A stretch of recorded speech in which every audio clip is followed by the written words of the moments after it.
Behind closed doors, the Freemasons were free to indulge in the secret rites and rituals handed down to them by their ancestors, and these became the basis of their levels of membership, called degrees.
Politicians funded by the Masons promoted the Masonic ideology.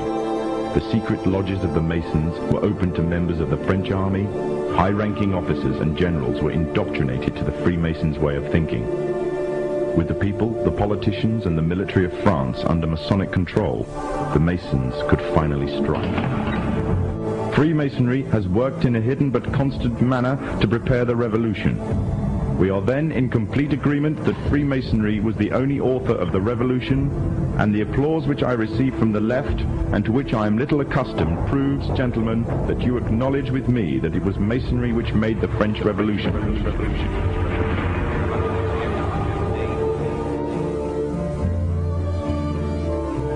When the so-called founding fathers of America landed on Plymouth Rock, not only did they bring with them disfranchised people, they also brought the Freemasonic elements of Europe.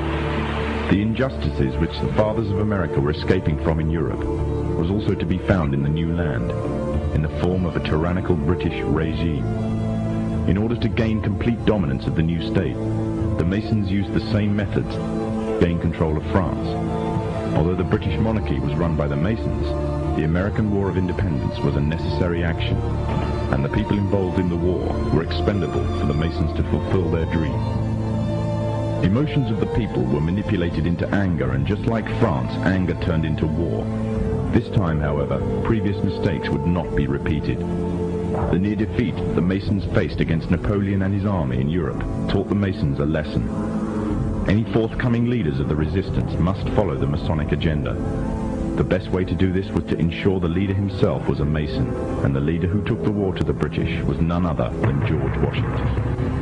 On the 4th of July, 1776, the Declaration of Independence was made. On the 17th of October, 1781, the British were finally defeated and surrendered the colonies to the Americans, and the world's first Masonic state was born, a nation that would represent Masonry in every way.